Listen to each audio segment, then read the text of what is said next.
Good morning, everyone, and welcome once again to the Pet Show. Is your bulldog a bit of a bully? Are your calicos acting really cranky? Does your terrier have you totally terrified? Well, if you love animals, care about wildlife and the environment, and really want to understand your dog or cat's behavior almost as well as they understand yours, if you want to improve their behavior or just try to understand them and improve their lifestyle, you know what to do. Stay tuned, because once again, right here, right now, it is time for the Pet Show, America's first and only pet psychology, pet behavior, pet training, and of course, pet lifestyle show. So hop up on my couch. Bring those furry little buddies with you, folks. It is that time once again to let the animal analyzing begin. Hello, everybody. I'm Warren Eckstein. This is the Pet Show, the place where we absolutely, positively, never a doubt about it, love, adore, and as I stress every single week, respect pets and animals as much as you do. By the way, if you want to join me on the Ever-Growing Pet Show family, if you have a question about your dog or cat's behavior, just don't understand why they do this, why they roll on their back, why they give you their paw, why they're having accidents, why your cat peed on your bed, your dog doesn't come back when you call him, doesn't like your new boyfriend, cat doesn't like the new cat, you get the idea. I've been doing this with you guys for almost 44 years, helping you resolve any issues that you may be having with your dogs and cats. And what's really important about this show, and the reason I love doing it, is because it gives me the opportunity to resolve thoughts that you may have. Well, my dog's doing this because of that, or my dog's humping my leg because my leg's attractive, or my cat's jumping on my head because he wants to be my best friend. We'll resolve all those issues and let you know why your pets do what they do. Just a reminder, if you're new to the Pet Show, or happen to be a regular to the Pet Show, it makes no difference. Why? Because if you call into the Pet Show and get to talk to me live on the air, and we haven't spoken in a while, I may give you, take that back. I may give your pet an absolutely amazing gift. So we got plenty of stuff to give away, plenty of time to answer all of your pet and animal questions. So I'm looking forward to them as we speak. The phone number here at the Pet Show, 866-870-KRLA, 866-870-5752, 866-870-KRLA. That is the way to get. You notice I'm looking at the phone number. I've been doing this for 44 years. You think I'd have that phone number memorized already. Plenty of time for your calls. As I said, lots of great stuff to give away.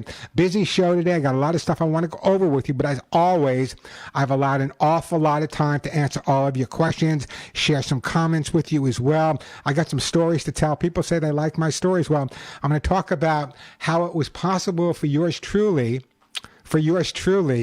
to work with the mafia in the morning and the FBI in the afternoon. True stories. We'll talk about that a little, and I'm still here to talk about it. We'll talk about that a little bit later on the show. As always, as I said, plenty of time for your calls. Lots of great stuff to give away. I got some hugs and kisses to give away. I got some Lucy pet food to give away. Not only do I have kitty lickies to give away, but now I have doggy lickies to give away from Lucy Pet as well. I got these amazing t-shirts. If you're looking, I'm wearing one right now. This is the new style. It says, let me move my mic. None of my friends walk upright with a beautiful dog and cat on the front cover. So, and by the way, if you want to get one of these t-shirts, just go to my website, thepetshow.com, and if you buy one, we'll donate the money to the Hugs and Kisses Animal Fund, which I'll talk about later. Again, the number here at the Pet Show, 866-870-5752. If you have any questions or comments, or just want to share a story. I know they say that every week, but I got a couple of texts this week from listeners around the country, and they really, they listen to you. So when someone calls my show and says, Warren, I adopted this amazing greyhound from Greyhound Rescue, never thought about adopting an older dog or even thought about adopting a greyhound, and you know what, man, did I hit the lottery. Or I found a 7-year-old cat at the shelter that no one wanted, and I adopted that cat. Man, what a difference it's made in my life. So I'd like to hear stories like that as well, or maybe just a dog or cat that helped you get through a really difficult time. When I went through my real difficult time, I've talked about it before, my first wife passed away. I don't know if I would have made it here. I don't know if I would have made it at all if it were not for all the animals I had at that point that I had to be concerned about their grieving process first. Again, the number here at the Pet Show, 866-870-KRLA, 866-870-5752. Let me tell you what I have planned for today's show.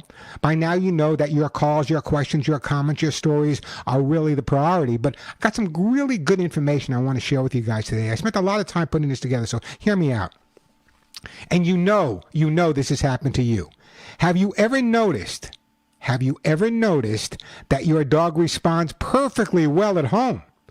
Like Rin Tin Tin, Lassie, and Benji. But now you take your dog to the doggy park or out in the field with other dogs, and it's like he never heard the word come in his life before. Selective hearing. What is selective hearing? Anybody out there have a dog that is selective hearing? Man, he can hear you say, here's a cookie, here's a treat, but tell him to come when called when he's out in the backyard sniffing something around. It's like he never heard the word before. So we're going to talk a little bit about selective hearing. Anyone out there has a dog or a cat that perhaps has selective hearing? You know, when I was doing a lot of work in Europe, doing a lot of advanced training, a Schutzhund and Polizeihund training, it was interesting how many dogs really did have selective hearing. So we're going to talk about that a little bit later on today's show. And this is something, I wrote this and it just broke my heart. I had tears in my eyes as I was writing it, and I want to share it with you guys as well. So here's what we're going to talk about later. How would you feel, and I want to write this down, how would you feel if you were always on the receiving end of punishment? This is how many dogs feel. Coming up, I'm going to talk about something that most people never talk about: anticipated punishment. There's a word for you. Anticipated punishment. What does it mean? What causes it? And especially because so many of you guys, and you guys are absolutely amazing. My listeners are saints. You've adopted dogs and cats from all different types of situations, and they come with all kinds of backgrounds. Some of them have been abused their whole lives. Can you imagine living life and all you do is anticipate being punished? Or just receive, all you think about all day is being punished? Wow, we're going to talk about that later on today's show as well. Again, that number, 866-870-KRLA, 866-870-5752. Lots of great stuff to give away. Everyone that calls in will get some. I got some all-natural flea spray. And let me tell you, you guys are going to need that all-natural flea spray. And with the weather warming up a little bit, if you walk your dogs or hang out with your dogs, there's lots of coyotes out there at strange hours when your dogs are outside. I'll be giving away some of those amazing air horns as well that everyone should have if they have a dog in their house. Again, the number, 866-870-KRLA, 866-870-5752. That is the way to get through to the show. Also coming up, I get this question probably more than any other question. Well, I don't know more, but a lot. Cats living in the same house may occasionally have conflicts with each other, and that may cause litter box issues. I'm going to share my specific tips on how to resolve litter box rivalry coming up a little bit later. And last week I ran out of time. Some people laughed at me. I was talking about the concept of how dangerous sunburn is for our pets. And people, oh, come on, Warren, sunburn. I never heard of a dog or a cat getting sunburn. Well, maybe you never heard about it, but maybe you should. So we're going to talk about that a little bit later on the show as well. Again, that number, 866-870-5752, 866-870-KRLA. As always, plenty of time for all your questions and comments. Lots of amazing stuff to give away. So if your pet is jumping, chewing, scratching, maybe that feral cat is not litter box trained, or that rescue dog isn't housebroken, your dogs aren't getting along, your cats aren't getting along, and your dog believes if he sees it, he's got to hump it, give me a call. Again, that number, 866-870-5752, 866-870-5752. So, things that make me laugh. I watch my dogs, and I've had, I can't even think about how many dogs I've lived with in my lifetime, and cats. And I always love to watch them when they're sleeping. You know, sometimes they sleep on the side, sometimes they sleep with their feet up in the air. It's amazing to watch them sleep. So here's the question of the day. What is your dog's favorite sleeping position? Now, I'm asking for a reason, not just to get your comments and have some fun with it.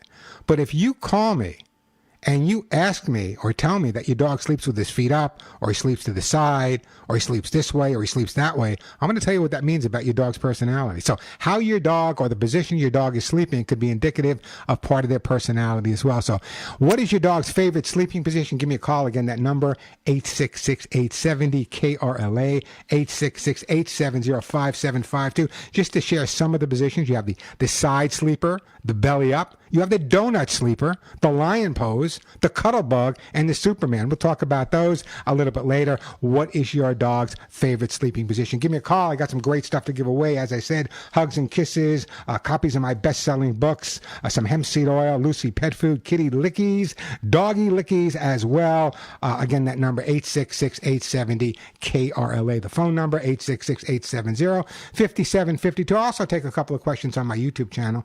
We are broadcasting live on YouTube as well.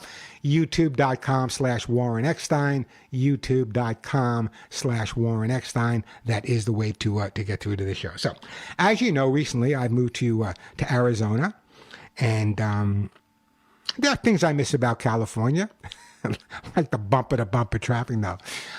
There are things, like I'm sitting here today in my home studio broadcasting, and I'm looking at the thermometer outside, and it's going to be, right now it's just about 100, it's going to be 103 degrees.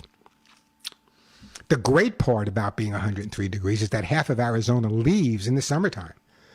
What do they call them? The snowbirds, I guess is what they call them. You know, a lot of them from the Midwest, from Nebraska and Minnesota and Wisconsin and the Dakotas, my favorite states in the world, the Dakotas. And the bottom line is that in the summertime, get anything I want. If I want reservations at a restaurant in September, yeah, sure, try to get it. But if I want reservations in the summer when it's 103 degrees, everyone is gone. So it really makes a difference. Again, that number, 866-870-KRLA. If you have a question or comment about your dog or cat's behavior, again, if your dog isn't coming when they're called, or your two cats aren't getting along, or you just adopted a new dog or a cat and you're really concerned about what to do, how to deal with it.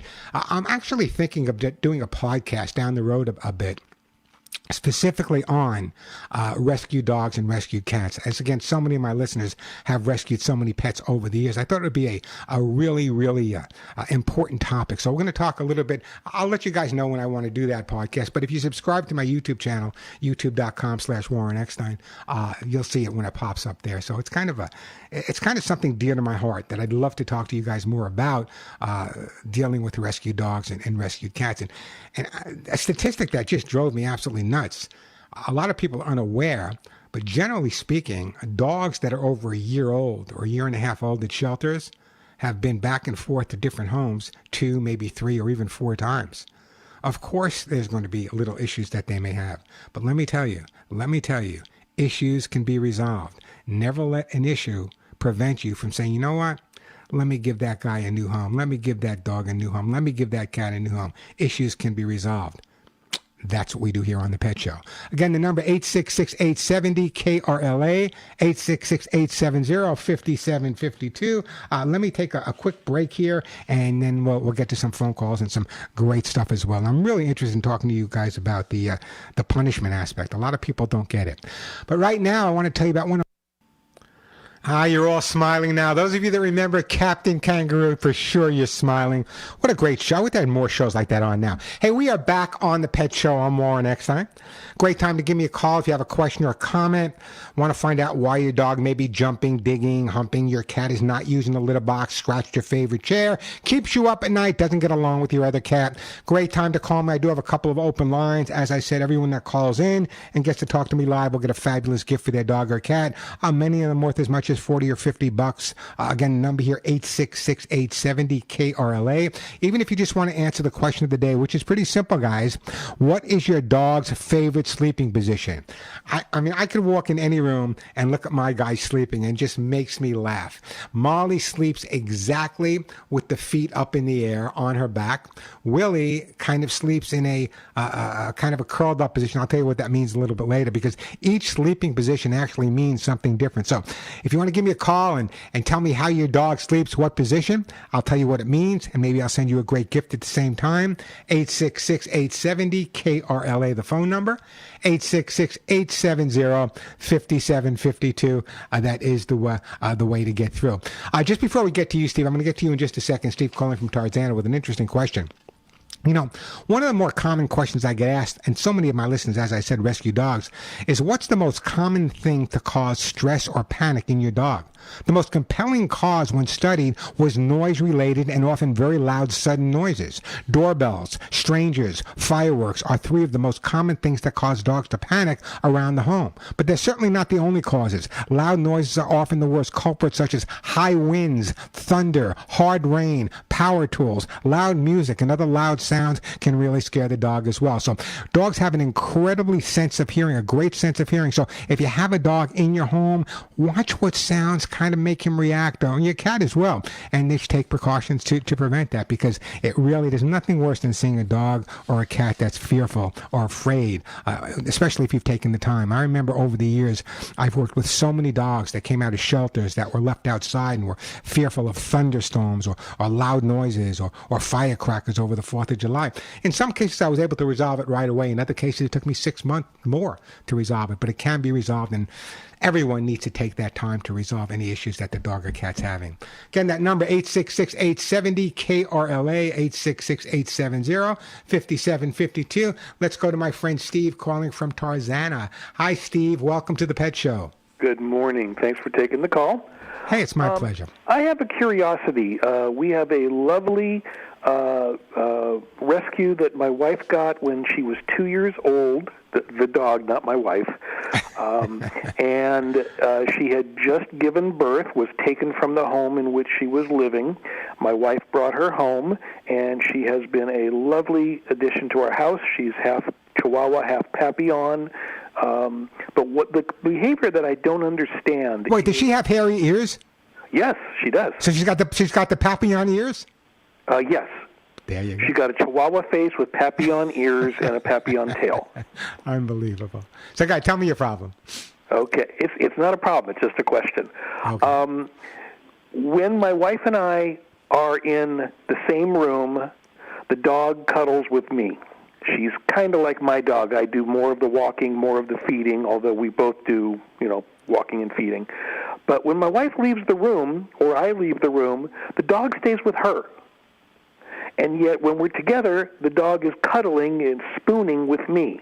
And is that some kind of imprinted behavior or loyalty or gratitude for rescuing her that the dog stays with my wife? It's all the above. And, it's interesting, but there are times when you feel really confident. Let me put it this way. There are times where I would feel real confident with my father, okay? And I would hang out with my father, and he'd be my best friend. But when it came to feeling most comfortable, I was most comfortable around my mom. So if they were both there, I would spend more time with my father, vying for more of his attention. But at the time that they left, I would be spending time with my mother. So I think part of it may be imprinted. The fact that she came to your wife right after giving birth, there's a lot of imprinting that takes place right at that point. And we don't know her background in terms of maybe she was, it doesn't sound like she was abused, does it? I mean, is she afraid of hands or anything like that? We think that she was food starved. There were 3 other dogs, and her behavior when we got her tells us that she had some food deprivation issues because she would take a few morsels of kibble, go into another room and hide and eat them by herself, and then come back out for a few more. And she was our only dog, so we just assumed that was a behavior that she learned living with the other supposedly 3 dogs. And at this point, is she still doing that or no longer? No. She's very secure. She loves you and your wife equally, but there are certain times that they want to be with mom. When you're together, it's fine. She wants to be with you and she's going to be on your lap and whatever. But I not that she loves your wife anymore. I just think there's a little bit more of not even a bonding issue. I'm looking for the right word here. You got me stumped here, Steve. I'm looking for the right word. There's a confidence. Even though she has confidence in you, there's always a confidence in the person that rescued. I've worked with so many dogs I've taken out of homes and abusive homes in my lifetime, and the person that takes them out of the home usually is the person that they're bonded with the strongest. And they will bond with other people and love other people, but they don't forget that. I know that sounds eccentric to some people, but they know you've been rescued. They know who rescued them, and they kind of pay you back every day. Yeah, I thought that was what it was, the whole bonding thing, that she's more bonded with my wife than me, even though she spends more time with me. And it depends. There are certain dogs that takes really. How long have you had this dog now? 9 years. 9 years. Okay, so she's really bonded. Yeah, it's just. I think it's a bonding situation. I think it's not that she has less confidence in you, but she just a little security blanket with mom. This is the person that got me out of that horrible situation. And again, as I said, the pregnancy factor really plays into this as well. That bonding right after pregnancy is really, really a close bonding with a dog and a human being. Okay, that makes sense. Great question. One more question? Yeah, go ahead.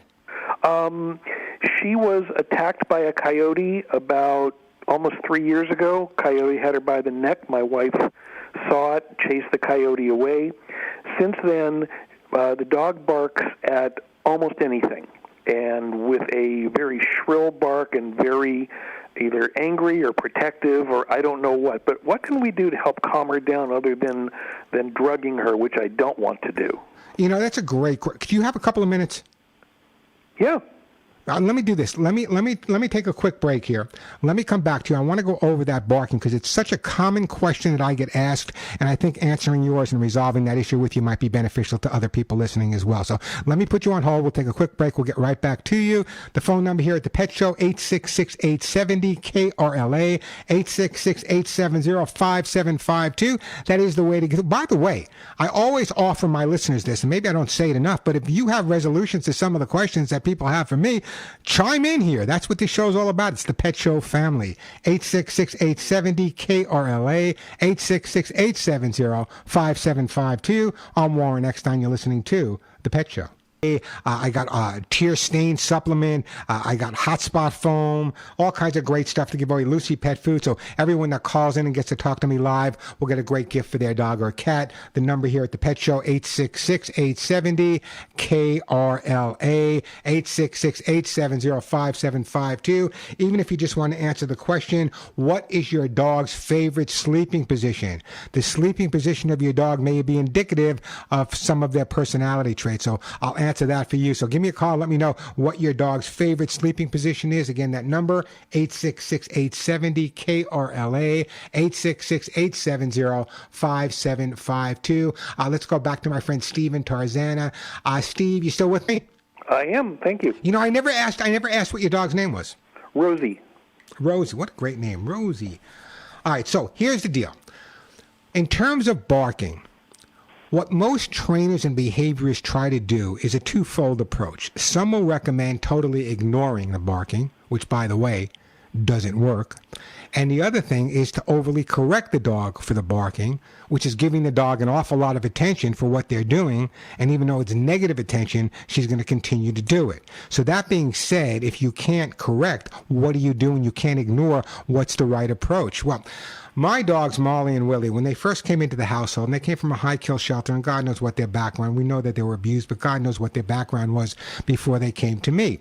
So once they started gaining some confidence and realized, hey, this is a great place to live, you know, Warren's my pop, Denise is my mom, I got 3 square meals a day, they became a little protective over the area. This was more specifically when I was living in Santa Monica. And when they would bark, you know, what most people do, ignore it or correct it, what I did is I went over and I thanked them. I said, you know, Molly, you know, Willie, I'm so glad I brought you home. You just saved us. There's bad people out there, but I have it from here. Thank you for letting me know they were out there, but I'll take it from here and you guys can go hang out. So this way, they're not getting a lot of attention for it, but at the same time, they're not getting negative attention and responding to that. So my recommendation, and very often you'll hear people call me on the show and say, thank you for letting me know that, is just go over to the dog, say thank you. I have it from here, Rosie. I'll be the good guy from here. I'll protect the house. You go hang out somewhere else. That's the better approach to do it, okay, Steve. My wife does that. She's heard you talk about that before, but it's become so extreme. If there's a dog walking, you know, half a block away and she hears it, she will go crazy. If a truck pulls up, an Amazon truck, she's... Well, then let me ask you a question. Yeah. Are you boring your dog? Is your dog so excited to see any other stimuli that you're boring your dog, creating this type of hyperactive barking? I don't think so, because she wasn't doing that before the coyote got her in our backyard. Well, of course, now that the coyote got her, of course, she's going to be a lot more protective of herself. And when she sees anything, you know, dogs psychologically learn through the associative memory.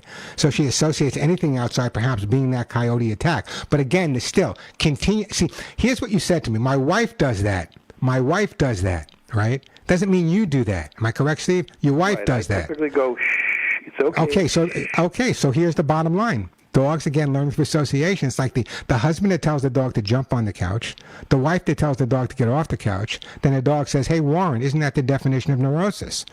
You need to be consistent. Both of you follow through with it's none of your concern. I got it from here. Do that for a couple of weeks, and we'll go a little bit further down the road. In the meantime, I'm trying to think what I wanted to send you, Steve. I'm assuming you still walk her in the streets? Absolutely. She gets a walk every night. Well, let me do this. Let me put you on hold, Steve. What I'm going to do is I'm going to send you one of those air horns I specifically had made. They fit right in the palm of your hand. Take that with you on your walk. This is going to be a lot of coyotes. I saw a coyote walk right behind my house the other day. And the other thing is I got to be honest with you, maybe because I hear the stories. My dogs, I have a 7-foot fence all around my house. They have chicken wire around it as well, so nothing can get in or out. But when my dogs are in the backyard, me or Denise or their dog sitter is out there with them. Never in the backyard by themselves. Coyotes are pretty slick. They know what to do. So, again, those air horns are really, really important. I'll be giving a lot of those air horns away because I'm so tired of people calling me up and their dog's been attacked or their cat's been attacked by coyotes. Great time to call me. The phone number here at the Pet Show, 866-870-KRLA, 866-870-5752. We're going to talk about cat conflicts a little bit later, but I want to talk about this. And the reason I want to talk about this is because it literally breaks my heart. So many of you guys rescue your dogs, and it means the world to me. I mean, if I can give you all a big hug, I would be there today. So I wrote this all out this week. It's not long, but I want to share it with you because it's really, really important.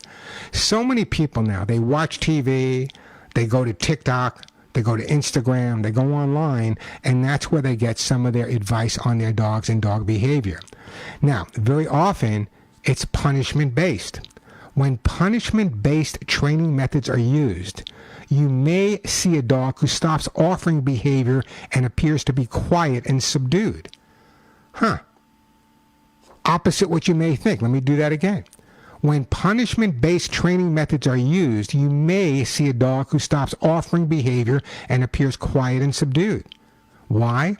They live in a state, here's a word, I coined it, they live in a state of anticipated punishment. They're corrected. They're punished on a regular basis. Their entire life is waiting, anticipating the next time they're going to be punished. And if you're always worried about being on the receiving end of punishment, often you just stop doing anything. I have dealt with dogs that were in catatonic states, literally catatonic states. The punishment training, and I don't mean, prong collars and shock collars, that's really part of it. But any type of negative type training can cause a dog just to shut down. Very often, you see them at shelters. They just shut down. These are dogs that may have been abused, and the new situation is kind of freaking them out a little bit. But can you imagine living a life? Where you're constantly, 24/7, constantly worried about being punished? That's why I always tell people, and I advocate and recommend to people, the bottom line is the most important time to tell your dog how good they are is when they're doing absolutely nothing. If they get attention for being good, there's no need to be bad. If they get more attention for being bad, well, why should they be good? But I want you to kind of heed this. And as I said, it broke my heart writing this, but it's so, so true.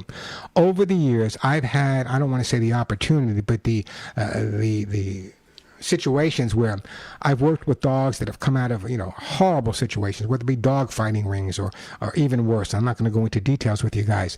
And I remember working with one specific German Shepherd on Long Island. Yeah, that's where I'm from. You never know it. On Long Island. And this dog, it was like a stuffed animal. There was no reaction when I first met the dog. Yeah, he would eat and he would pee and poop, but there was no emotion. There was no feeling. There was no upbeat. There was no downbeat. There was nothing.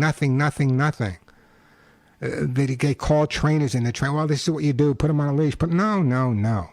I said, let me just sit with the dog. It took me months. But let's build up the dog's self-confidence. Let's improve the dog's self-image. If we do that properly, little by little, eventually the dog will come around. Now, I might have had dark hair when I started. I might have been gray when I finished. But the bottom line is that's the way to do it. Anything that's done too quickly generally doesn't last too long. So again, the bottom line is, can you imagine, and my heart just breaks, and when you go to a shelter, don't look at what you just see behind the cage. That may not be the real personality, or it may not be the real image of that dog or cat, because they're constantly anticipating what the next punishment's going to be. Yelling, screaming, loud noises, shock in the neck, prong collar, alpha rolls, God knows what else. Again, it breaks my heart to think about the dog that is constantly worried, specifically about the next time they're going to be punished. Hey, the phone number here, I'd love to get your comments on that as well. 866-870-KRLA, 866-870-5752. Sorry, Alex, I should know that number, right? 866-870-KRLA, the phone number. 866-870-KRLA is the way to get through. As I said, plenty of time to answer your calls. I still got some great stuff to give away. I don't think I'd give away any Lucy pet food today. Kitty lickies, doggy lickies, the new T-shirt that I'm wearing that says, "None of my friends woke up right." This is the new style. Hugs and kisses, copies of my best-selling books, flea spray. I gave away air horn. I'm really hot on giving those air horns away. Too many coyotes around there.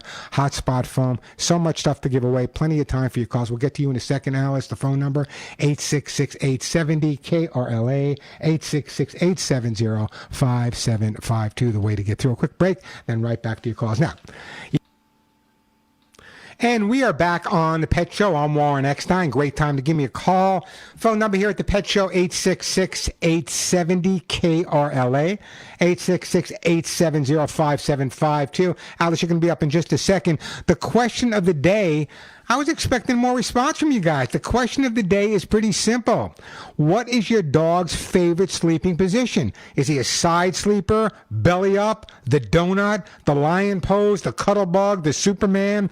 I'll tell you what that means about your dog's personality. So give me a call. Let me know how your dog sleeps, what his favorite position is, and I'll tell you what it means. And I'll send you a great gift at the same time. 866-870-5752, 866-870-KRLA. Let's go to my friend Alice in Ventura. Hi, Alice. Welcome to the Pet Show. Hi. Hello. Hi, Alice. How are you today? Didn't worry about my dog. Her name is Brandy. She is 15 years old.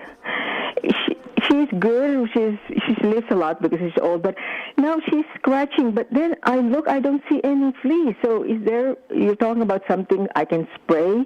Maybe that would help. But let me explain something to you about fleas, okay? Very often when people look for fleas, they're not going to find them. There are certain dogs and certain cats where they just get bit by one flea and they have what's called a flea dermatitis, and you would think they were infested with fleas. So that just because you haven't found the flea doesn't mean. I always recommend doing this. Take your dog.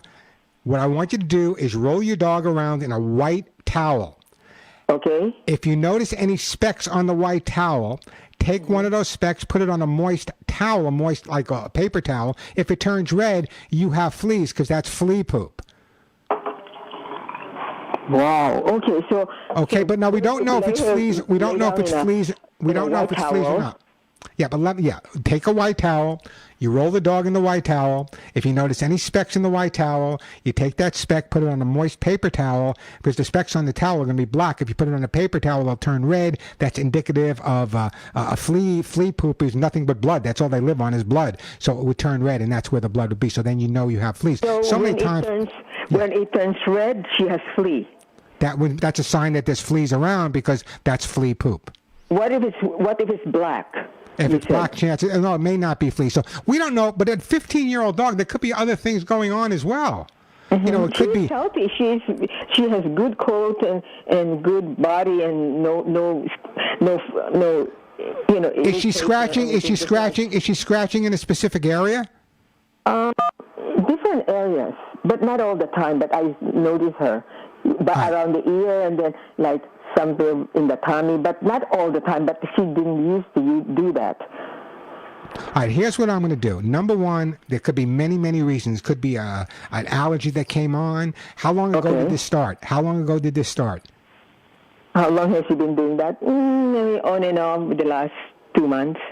Okay, so it sounds to me if it just started in the last couple of months, it may be an allergy depending on what's growing around here. So let me do this. I'm going to send you a product that's called Aller 911. It's a skincare shampoo, but specifically made for dogs with allergies. So it's really good. It's a great product. So let me send it. Let's try that. See if that makes a difference in terms of that. If not, then I would recommend it could be thyroid. It could be any number of things that cause an older dog to scratch. They may look healthy. They may appear healthy, but it could be some physiological reason. So let's try the shampoo, check for the fleas. If you're not seeing flea poop and the shampoo isn't working, then I want you to speak to your vet. It could be some other medical thing that's causing the dog to scratch. This is Aller's 911 is a shampoo? It's a shampoo. Spray? It's a shampoo. Oh, shampoo. Okay. She was just groomed 2 weeks ago. So shall I wait or just do it right away? I would wait a couple of weeks and then use the Allen 911. Okay. Just shampoo her, bathe her, Yes. and shampoo her. Thank you so much. Oh no, thank you. I'm going to put you on hold. The lovely Suzette's going to pick up some Allen 911 skincare shampoo. Will be on its way, and I appreciate that phone call. I really do. A lot of people don't realize that as our dogs age, just like with people, thyroid, other things can happen, and sometimes itching is a sign of that. So it's always good to check with your vet at the same time. 866-870-KRLA, 866-870-5752. That is the way to get through. 866-870-5752. The results you got to do, you better leave my kitten alone. We are back on the Pet Show. I'm Warren Eckstein, 866-870-KRLA. If you want to ask me a question, check out youtube.com/Warren Eckstein. By the way, you should be subscribing to that. It's free. I do share a lot of info. I just put up some great new posts there. So check out youtube.com/Warren Eckstein and subscribe. As I said, it's absolutely free. So I could do this. Lori, I could take your call right now about your cat sneaking out, but I'd rather you hold. We're going to take a break in a minute or two, and it's only a short break, and then I want to get to you. I want to spend a lot of time with you. And Katie in El Segundo, I adore you already. You want to talk about how your dog sleeps? Hang in there. We'll get to your call as well. I'll send you both great gifts. By the way, El Segundo, now that I don't live in California anymore, I'm living in Arizona. I miss El Segundo. I didn't go there a lot, but every time I went to El Segundo, I fell in love with it. I think the last time I was in El Segundo, I may be wrong on this, they had this incredible Christmas display. The entire block decorated their homes for Christmas. I think I posted it. Every house on the block was decorated. Denise and I went there. We had some dinner in El Segundo, and then she took me to this place. It might be called, I don't know, Santa Claus. I don't know what it was called. But anyway, I got to tell you, I have never, what's it called, Santa Claus Lane? Amazing. Now, you have to remember, I did the Today Show for many, many years, and I was at Rockefeller Center all Christmas long. And Rockefeller Center, the trees are all beautiful. The decorations are gorgeous at Saks. But you know what? Santa Claus Lane, El Segundo, has my vote. We're going to take a quick break. When we come back, Katie, I'm going to get to you. Lori, I'm going to get to you. The phone number, 866-870-KRLA, 866-870-5752. Also, I'm going to talk to you about, I talk a lot about my training, but I don't share a lot of personal stories for you. A lot of you know I train Carlo Gambino and most of the big mafia's dogs. They use the same doctor, the same lawyer, and I was the dog trainer to the mob. Big article in the New York Post. If you go to my website, you can check it out. But at the same time, I was training dogs for the mob. I was also training dogs for a lot of law enforcement. They had to go out weird hours, and they got big dogs and would leave their dogs home with their family, and they wanted them trained for protection. So at the same time I was working with the mob, I was working with the FBI. We'll talk about that a little bit later. Lori, Katie, don't go anywhere. How does your dog sleep, or any other questions you may have? 866-870-KRLA, 866-870-5752. Quick break, then right back at you. I'm Warren Eckstein. You're listening to The Pet Show. Warren Eckstein, the man for your pets. We tried to stumble, but we haven't yet. Your dog is barking, your cat missed the box. Your ferret's chewed up all your favorite socks. He sure knows how to get inside your pet's head. But maybe it's you who needs to be trained instead. And we are back on the Pet Show. I'm Warren X. I'm going to get to right to you, Lori and Katie, in just a second. If you have a question or a comment about your dog or cat and want to find out why they behave the way they do, they're jumping, they're humping, they're digging, they're scratching, they're not using a litter box, they're not getting along, great time to give me a call. If you get through and we talk live on the air, I will send you a great gift. Don't get excited. It's not for you. It's for that beautiful dog or cat. Plenty of time for your calls. Lots of great stuff to give away on the show. The question of the day is, what is your dog's favorite sleeping position? Like Katie, we're going to get to you in a second, Katie. We're going to find out what her dog's favorite sleeping position is, and then I'm going to tell you exactly what that means. So great time to give me a call. The phone number, 866-870-KRLA. I got How to Get Your Cat to Do What You Want book. I got my dog training book. I got Hugs and Kisses to give away. I have Lucy pet food. I have kitty lickies, doggy lickies, flea spray. The t-shirt I'm wearing, by the way, these are the new t-shirts. If you're watching on YouTube, None of My Friends Walk Upright. By the way, I'm going to share some more information on how you can get one of these t-shirts and how you can help out thousands of mom and pop organizations around the country. Great time to call me, 866-870-KRLA. Also coming up, and if anyone has a response to this and wants to react to it as well, if your dog listens to you, like Rin Tin Tin when you're home, you call your dog, he comes, you could be in your backyard, but yet you take your dog to the dog park or an open area and you say to your dog, come, and it's like he's never heard the word before. Anyone else out there have a dog that suffers with selective hearing? My mother said I had selective hearing. Anyways, I have a dog with selective hearing. They're a perfect dog, but as soon as something's more important, it's like they've never heard a word you say. Give me a call. I'd love to hear from you. 866-870-KRLA, 866-870-5752. That is the way to get to. Let's go to Lori first, then we're going to go to you, Katie. But right now it's Lori in Santa Clarita. Hi, Lori. Welcome to the Pet Show. Hi, Warren. How are you? I could not be better. A little warm today. It's 103 degrees where I am, but other than that, it's a perfect day. Oh, wow. Oh, my goodness. Well, I've called you a couple of times about this cat. Just quickly to remind you, we adopted him 8 months ago. He had been dumped in our yard. He was about a year old. He was skin and bones. He is now very happy and healthy and fat and sassy. And he has been content in our home for a long time, happy to be there.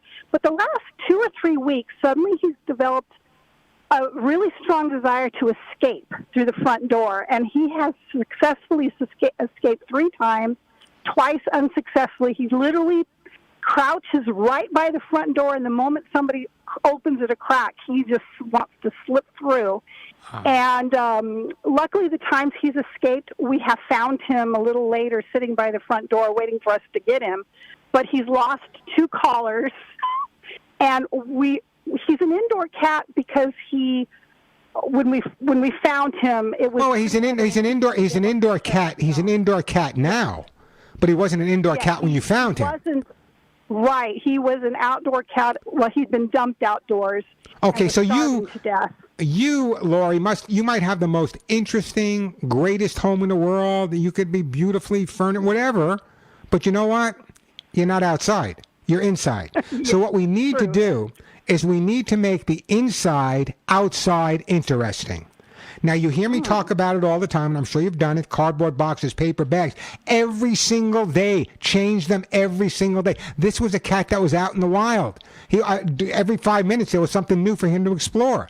You have to keep that mental stimulation in your home as well. Now, in terms of the front door, it really freaks me out because, the coyote situation, dogs out there, crazy people out there, keeping the cat inside is imperative. However, I don't want to go over your finances, but if you really have a cat that enjoys the outdoors, they do have outdoor cat runs that are not that expensive. I think they have them on Amazon. You can put in the back of your house. This way the cat can go out, get fresh air, and there's no escape for the cat. He can enjoy the outdoors. Your option. But I'm a little concerned about the front door.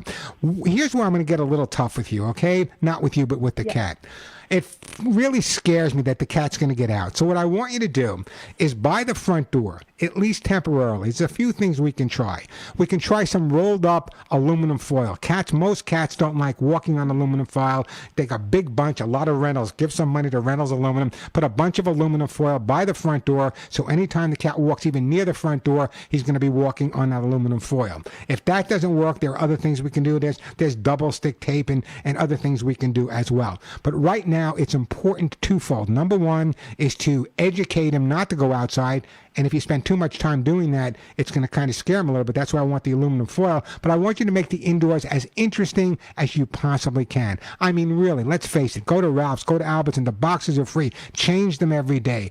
Put up those paper bags. Grow some organic catnip and other organic plants for the cat. Move things around. Change the rooms. Hang out with him. Give him a lot more attention inside, less apt to go outside. Now, all that being said, my gut reaction may be telling me that, is it a male cat or a female cat? He's male. He's fit. There might be some female cats in the neighborhood. If not, that you don't see them, which is possible. And well, there's no cats. I heard this all the time. If you walk where a cat has been and you bring that scent in your house, you might as well have a whole harem of female cats outside for your male cat. So again, those are things you need to take into consideration. But again, the important part is not giving them the opportunity to get out, number one, making the inside as interesting as you possibly can. And as I said, you can invest in an outdoor area where actually they have them where they fit right into the back of a window. So you can set it up in your window where the cat can go outside, get fresh air in a safe way. Hope that helps you out a bit there. Oh, great ideas. Thank you so much. Hey, did I ever send you a copy of my book? Yes, and I read it. I have both your dog and your cat books. They've been extremely helpful. Well, go back and read the indoor part about the indoor cat. Go back and read that over because it really does make all the difference in the world. That's exactly where you should be. But I want you to understand that this was a cat that was outside. It's kind of like taking someone who's a major traveler and then all of a sudden confining them in one location. You know, it kind of messes them up a little bit. Me, I'm fine with staying in the same house all the time, but Denise has to travel. So anyway, that's what I want you to do. I'm going to put you on hold right now. I'm going to send you some kitty lickies from my friends over at Lucy Pet, and I really appreciate that phone call. 866-870-KRLA, the phone number, 866-870-5752. Let me do this. Then I'm going to get to you, Katie, and then I'm going to get to you, Bob, as well. But I want to share this with you. You know, it's very rare that I ask for my listeners to help me out, and especially my Hugs and Kisses Animal Fund. This shirt I'm wearing right now, none of my friends walk upright. When you purchase one of these shirts at my website, every month or so I donate that money to the Hugs and Kisses Animal Fund. And if you're not familiar with my Hugs and Kisses Animal Fund, let me share a little bit with it now. You all know how important my nonprofit Hugs and Kisses Animal Fund is to me. And I'd like to thank the hundreds of you listeners who contribute monthly with an automatic donation. Pet Show listeners like Nanette Nerona, Lillian Peck, Denise Mead, Sesti, along with so many others, have all supported the Hugs and Kisses Animal Fund with their monthly donations, big and small. You know, rescue never stops. And with your monthly donation, my Hugs and Kisses Animal Fund is able to keep the barn doors and rusty gates open at the smallest humane groups in all 50 states. Yes, we've donated money to all 50 states. For more information on making a monthly donation or a gift of any kind, help me out here. We are kind of like the United Way for Pets. Help me out. I donate to all the small mom and pops we can. As I said, we've been in over in 50 states so far. I want you to go to this website, hugsandkissesanimalfund.org, hugsandkissesanimalfund.org, and thank you for your ongoing generosity. Or if you prefer, you can go to my website, thepetshow.com, thepetshow.com. Purchase one of these t-shirts. I don't know what they are, 13, 14. I don't even know how much they are. Pick up one of the t-shirts, has the Pet Show on the back. None of my friends walk upright in the front. Brand new styles on them. Check them out, and I will donate that money as well. And thank you in advance. All right, let's go to El Segundo. Katie, welcome to the show, Katie. How are you today? I'm terrific. Thank you very much. Is it Santa Claus Lane? Is that in El Segundo, Santa Claus Lane? I don't know if it's Santa Claus or Candy Cane. I can't remember which. It might be Candy Cane. You may be right. It may be Candy Cane. But have you been there? Yes, it's gorgeous. Oh, it's unbelievable. I could have stayed there my entire year. I was just, you can see, that's what a neighborhood should be like, right? Absolutely. Absolutely. Where everyone in the neighborhood gets together and they figure out what they want to do and they work as a team. That's kind of the neighborhood that I grew up in. I lived in Santa Monica for 30 years, 29 years, and I don't even know my neighbor's name. Anyway, what can I do for you today? Well, you asked the question how your dog sleeps. Yeah. Yeah, ours sleeps in the shape of like a crescent. Okay, so that's what they call the donut. And they say that dogs that sleep in that position, and this may be your dog, may not, they say that dogs that sleep in that position are sweet and caring and might be a little on the shy side. Does that fit in with your dog at all? She is sweet. She is caring. She has a brother cat that she loves. And is she shy? I don't know if she's shy. Well, but at least we know she's sweet and listen, this isn't 100% guaranteed, but that's what they call it. And I love that position. That's what my Willie. Molly sleeps with the feet up in the air. She's the belly up. Willie is the donut. Willie is one that you know. Sometimes I can't. He's so tiny anyway. He curls up into this little donut type shape, and it's almost impossible to know he's there because usually he's under the covers anyway.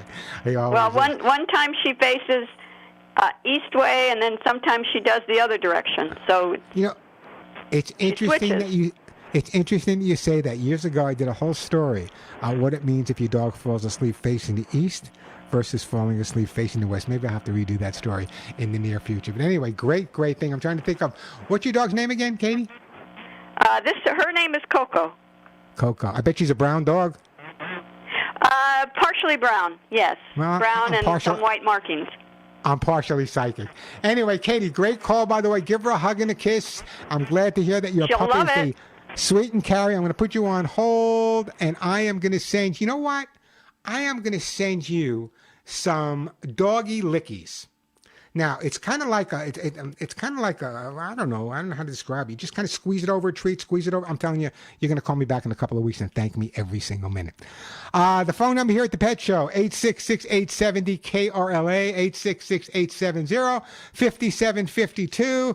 I'm going to take a break before Alex throws something at me. When we come back, we have Daryl in Panorama City. We have Jim calling from Wisconsin, all the way from Wisconsin. I love saying Wisconsin. We'll get to all your calls. The phone number, 866-870-KRLA, 866-870-5752. Quick break, then right back to your calls. Every week, Eckstein, remember to treat your dog and your cat as you would treat any other member of your family. Pets respond to love, care, and attention just like the rest of us. 866-870-KRLA, the phone number. We'll get right back to the phones. Coming up, though, if we have time, I want to talk about conflict between cats and litter boxes, and also want to talk about selective hearing. I know people aren't admitting it, but a lot of dogs do have selective hearing. You can call them in the house if they know you have a cookie, man. They are there like the Flash. When they're in the doggy park and you say, come, it's like they never heard that word before. We're going to talk about selective hearing coming up. Hopefully we'll have time. I think we will. The phone number, 866-870-KRLA, 866-870-5752. Let me just remind everyone again, you know, sometimes I don't get to answer as many questions I like to on the show, but if you go to my YouTube channel, youtube.com/Warren Eckstein, I think you'll enjoy it. I think you'll enjoy the videos there. Everything's free. Subscribe. It's youtube.com/Warren Eckstein. Check it out. Let me get back to the phones. We got Daryl, Lori, Jim, and Bob, but right now we're going to go to Daryl in Panorama City. Hey, Daryl, welcome to the show.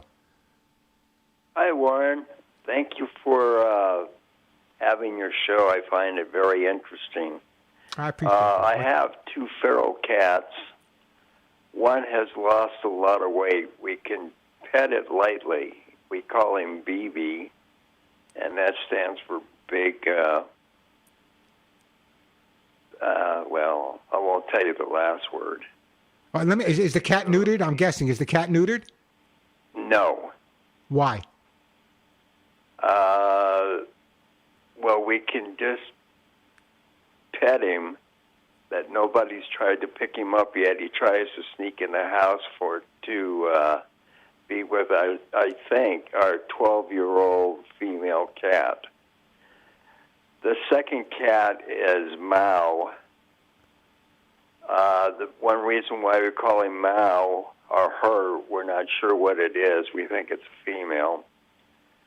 If we get within 5 feet of her, all she does is hiss. And we've never heard her meow. And I'll get back to BB. We think BB has worms because he's losing weight, even though he gets 4 or 5 meals a day. Do you have any idea? Daryl? Any idea where BB is eliminating? No.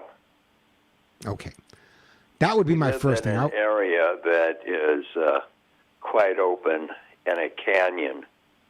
Okay, what I would try to do is I would try to have a. It's a hard one.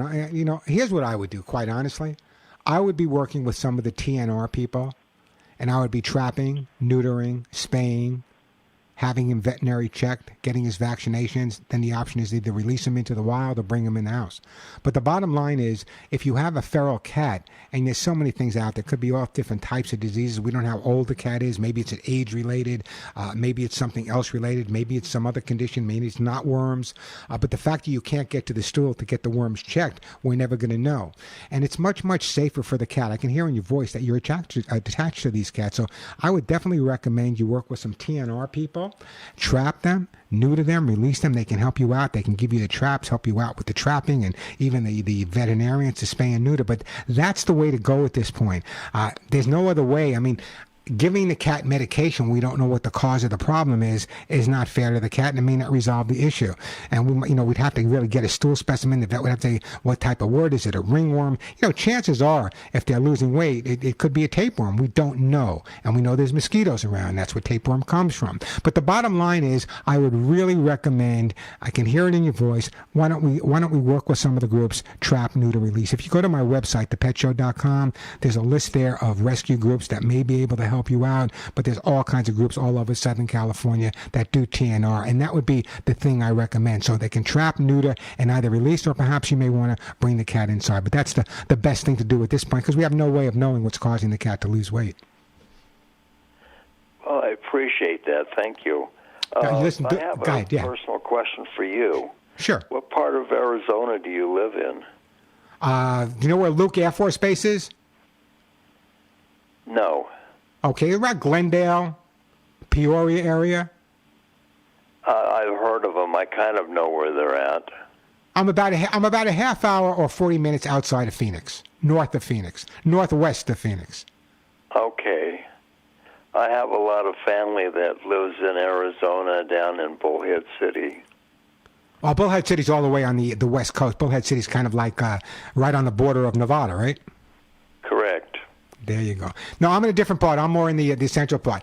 Great question, by the way. I got to move on, but I'm going to put you on hold. I am sending you, for your feral cats and your cats, I'm going to send you some Lucy pet food, and I appreciate the call, and I appreciate your interest as well. And it's important to me that you have this, have the cats TNR'd. I think that really makes a difference. All right, what I'm going to do is I'm going to take a break. I don't want to rush anyway. So, Jim, you're going to be up next. Then Lori in Venice. I love to talk to you, Lori, about how your dog sleeps. Bob in Long Beach, a white German Shepherd, one of the breeds I'm very familiar with. I want to tell you some stories about white German Shepherds. We'll get to you, Bob, as well. The phone number, 866-870-KRLA, 866-870-5752. But before we do that, if your dog listens to you at home and comes to you immediately when you ask to, but then puts on his deaf ears at a dog park, that's what we call selective hearing.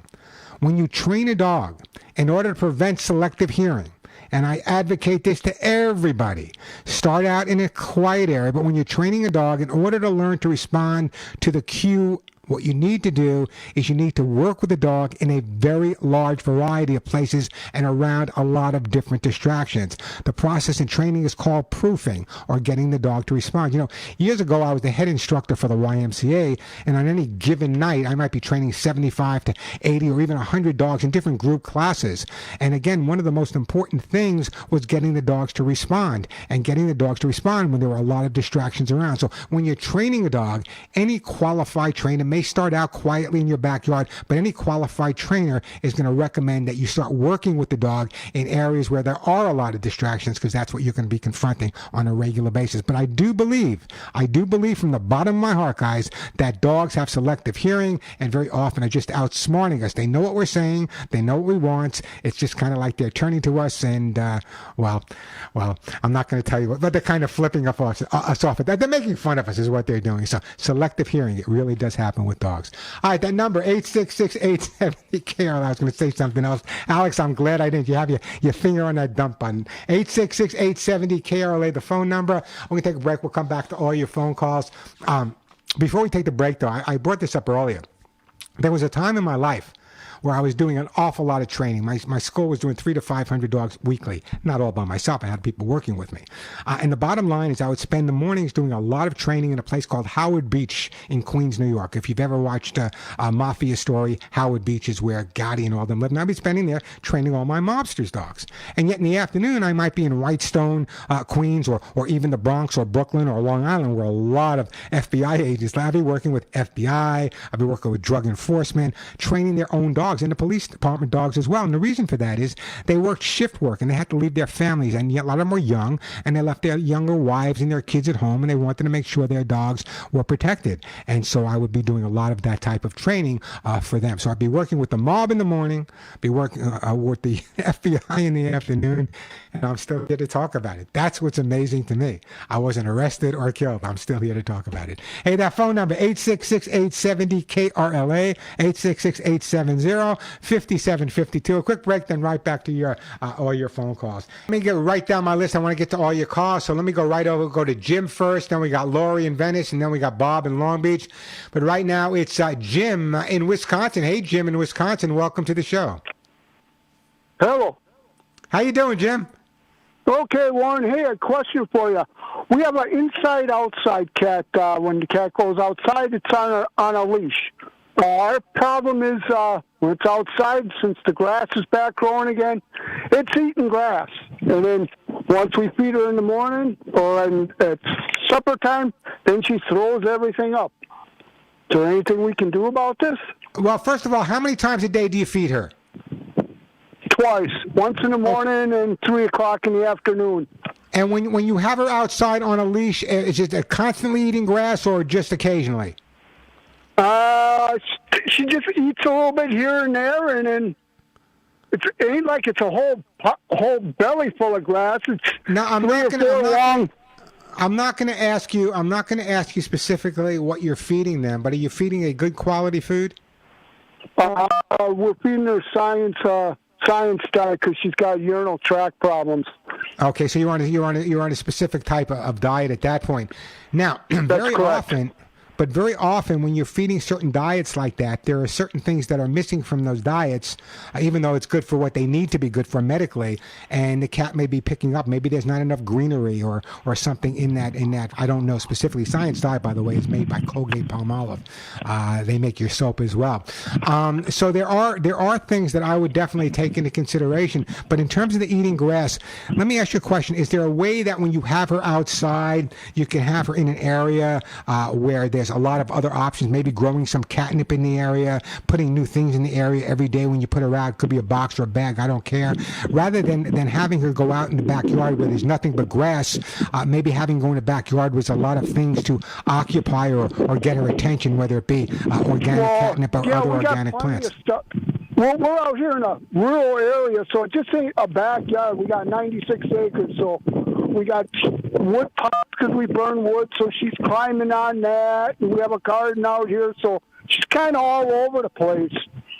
Yeah, so the only thing that questions me is, generally speaking, when you have a dog or a cat that's eating grass, the old rule of they eat grass to make themselves throw up, that's not really true. In some cases it does, but it's not really true. But generally the reason for eating grass is either they're hungry or they're not getting the right nutrients. So one or two things. Number one, what I'm going to do is I'm going to recommend that you feed the cat smaller amounts of food, but feed her 3 or 4 times a day. That's really important. Okay. 3 or 4 times a day. I think that would be really beneficial at this time. I would send you some other type of supplement, but I'm afraid because of the medical issue she has, that's probably not the best thing to do at this point. So I don't want to send you anything internally that she can take.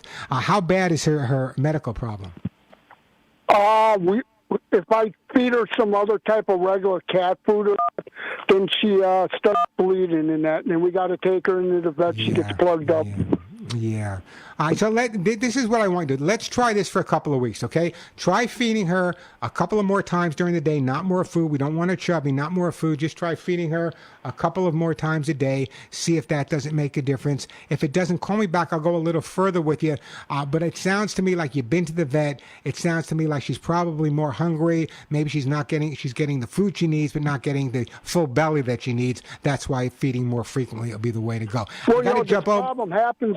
It happens now because the grass is growing. When we had her out here in March and April, when the grass wasn't growing, there ain't nothing for her to eat. So, or fall time in September and October when it gets dry out here, then she don't want to touch it when it gets dry. Yeah, well, that maybe what you need to do is put down some AstroTurf in the area where you keep the cat confined.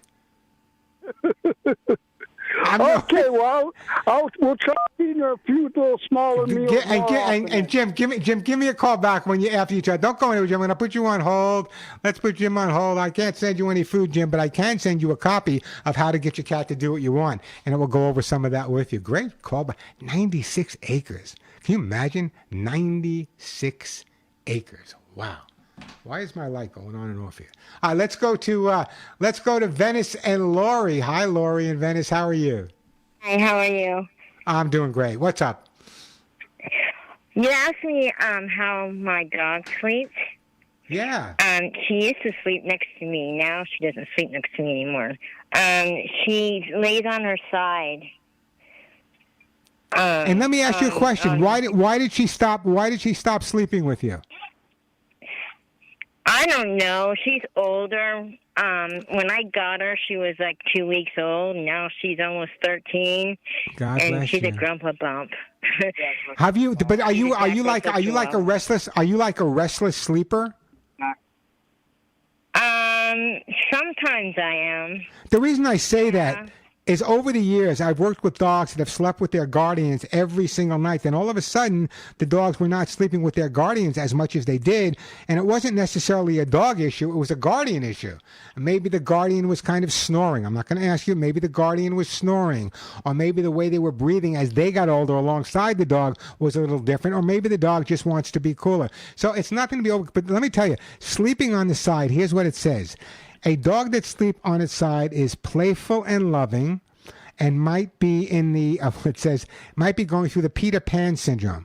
Is your dog like one of those dogs that never grows up, just stays a puppy? Sure, no. Oh no, I'm sorry. I gave you bad information. Let me hit myself. Bad information, Warren. You said she was a side sleeper, right? Yeah. A side sleeper means that your dog is calm and content and happy-go-lucky. That's what a side sleeper means. But the fact that she's not sleeping with anymore, you might want to set her. Maybe you're snoring. Maybe you're maybe you have, what do they call it? The Jimmy legs or the Jimmy arms. Those are. But also, I want you to take into consideration how the dog's older now, and as a dog gets older, their patterns of sleeping, just like with people, change. I'm up every morning at 3 o'clock. I used to be able to sleep till 9.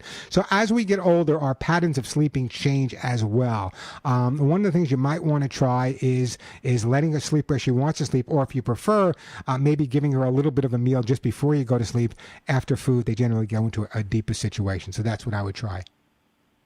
Yeah, I get all butt hurt, because it's always just been me and her, and now she's older, and she's a grumpy bump, and... Well, I don't know if she's grumpy. I don't know if she's grumpy, but remember, as our dogs get older, we're going to get to you, Bob, but as our dogs get older, Laurie, as I get older, sometimes we have a little bit of arthritis. Sometimes we don't feel the same way. Sometimes we're not digesting the same way. Sometimes we become grumpy ourselves. Ask my wife. I can become grumpy sometimes when my arthritis is really acting up. So the bottom line is take all that into consideration. As long as she's getting a good night's sleep and you're getting a good night's sleep, that's all that counts. Anyway, I got to move on, but don't go anywhere. I'm going to put you on hold, and I am going to send you for your dog, for your 13-year-old dog, I am going to send you some... You know what? I'm going to send you some Hip to Be Square doggy treats. Hip to Be Square doggy treats. My dogs absolutely adore this. They're made by Lucy. Hip to Be Square doggy treats on its way, and I appreciate the call. Let me take a break here, Bob. When we get back, I want to talk to you about your white shepherd and their anxiety. Very familiar. In Europe, when I was training in Europe and I was stationed over there, there were breeders that as soon as a white dog was born, a white shepherd was born, they would automatically put it to sleep. And years later, when I came back to the United States, there was an organization, because I'm a big fan of white German Shepherds. Anyone remember Jack LaLanne? He had this beautiful, I think the dog's name might have been Sailor, I don't remember. Jack LaLanne always did his exercises alongside his beautiful white German Shepherd.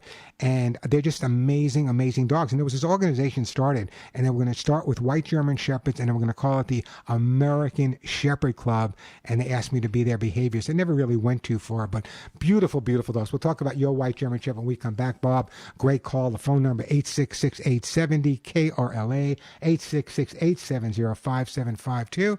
Quick break, then right back at you. I'm Warren Eckstein. This is The Pet Show. On The Pet Show, I'm Warren Eckstein. Broadcasting, I told you, broadcasting from Arizona. It's going to be 103 degrees today.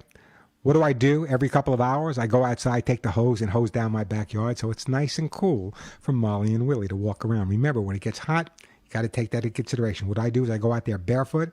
If my feet get hot, I know I got to spray it down because their feet are going to get hot as well.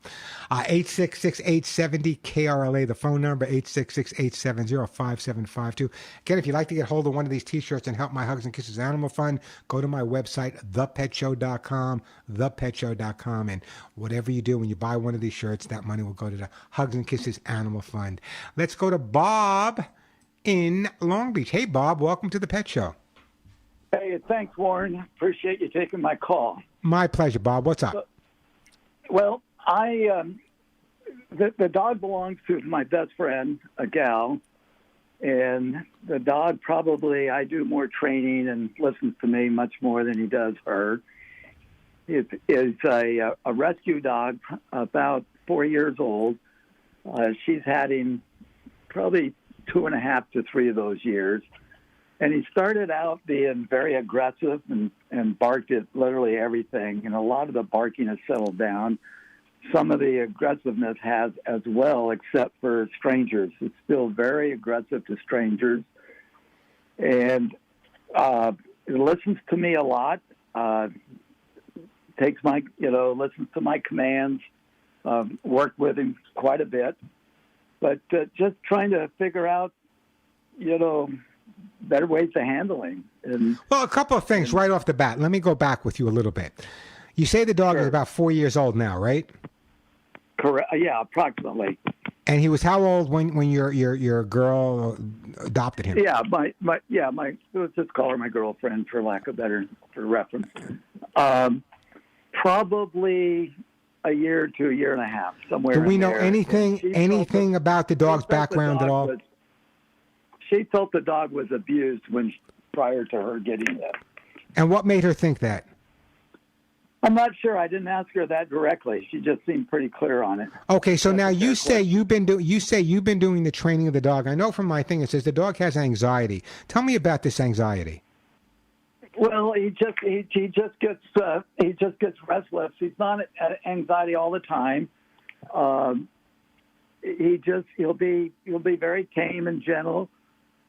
Any commotion outside, which I understand, whether it's a truck going by or someone picking up a garbage truck or a landscaper, he's in that window just barking. He'll be in the house with us, and something will just spook him a little bit, and then he just becomes very unsettled and very nervous. And what do you do? What do you do at that point when he becomes unsettled? His forehead and talk to him and calm him down. Okay, so in other words, he's getting a lot of attention when he's being anxious. Some, yes. Okay, so then we might here's the most important thing to understand, okay? Now, you told me that you do the bulk of the training with the dog, and that's great, and that's fine. I hope you're doing it in a positive way, and I'm assuming you are. What I would do, if you were to hire me, and I'm not for sale or rent, but if you were to hire me, and I were to come into your home, the first thing I would be doing is make sure you and your girlfriend would set up a 6 or 8 week training recommendation. Warren, I'm having trouble. I'm on my cell phone, and you're breaking up a little bit. All right, well, I'm not on my cell phone, so I'll try to be the best I can. What I would recommend is that every day you and your girlfriend together work with the dog on basic training. Forget what he already knows. What we're doing with the training, it's not whether the dog responds. That's secondary. Training is actually what it should accomplish is building up the dog's confidence, because the dog's getting told good boy for what he's doing. The fact that you're doing the bulk of the training and your girlfriend isn't doing the training, she may be loving him and adoring him, could be very confusing for the dog. So in fact, I want you to both get on the same thing, train the dog the same time every day or different times, but together. Work together as a team. Her sometimes, you sometimes, together. And the reason for that is once the continuity is established, that's where the confidence comes from. It's very, very possible, and I agree with your girlfriend, that this dog might have been abused when it was younger. She's had the dog for over 2 years now, but there's some confusion going on. The fact that you told me the dog is listening better to you, it sounds to me like you're the disciplinarian and she's kind of the pushover. In a household where you want a well-behaved... Go ahead. Yeah, her idea of talking to him, she yells at him too much. I try to talk her out of that. That's the big mistake. So in other words, she's doing it one way, you're doing another way. That's the definition of neurosis. Correct. Let me do this. Correct. I'm going to put you on hold. I'm going to put you on hold. I'm going to send you a copy of How to Get Your Dog to Do What You Want. I want you both to sit down. Obviously, your girlfriend loves this dog. There's no doubt in my mind she adopted him 2 years. But the fact that she's yelling, her frustration, her anxiety is going from one end of the leash, to the other. You know, when I talk about this all the time, years ago when I was doing a lot of seminars, I would tell the people, you can fool me, but you can't fool the dog. So if the dog is responding one way to you and your girlfriend is giving the dog attention in another way with either yelling or telling the dog he's wrong, that's going to be totally frustrating and confusing. You have to be on the same lane. So what I'm going to do is I'm going to put you on hold. I'm going to send you a copy of How to Get Your Dog to Do What You Want. I want you to stay in touch with me, though. Have your girlfriend call me in the next couple of weeks also. But once you start working with the dog consistently at the same time and together, you'll notice that confidence will start building. Very often, and probably the most difficult cases I've dealt with, and I'm sure most trainers and behaviors dealt with, is when you work with a dog or a cat, doesn't make any difference. And one person treats the dog one way and one person treats the dog the other way. That lack of continuity is really what creates a lot of behavioral issues. So if you were to say to me, what's the most important thing, especially when you bring a dog from a shelter or a rescue dog into a house, the first thing is give them some time to decompress. Let them just adjust. That's been over with. Right now, it's the continuity, the consistency of both of you doing it exactly the same way that's going to make all the difference in the world. Great call, the boy. Give your girlfriend a hug and a kiss and the dog a hug and a kiss. A copy of How to Get Your Dog to Do What You Want is on its way, and I appreciate it. Quick break, then back to your calls. I'm Warren Eckstein. This is The Pet Show. Hey, just a reminder, you may know that after I get off the air here, I do my international show for Radio America, Armed Forces Radio. So write this number down. You can start calling it at 1 o'clock if you're out there driving around. It's the same type of show. I give away the same type of gifts. That phone number is 877-725-8255. 877-725-8255. Don't start calling till 1 o'clock. That goes to Radio America in Washington, D.C. Same type of show. As I said, I give away the same type of gifts. That last call was kind of interesting about the dog's reaction, and I just want to share this with you.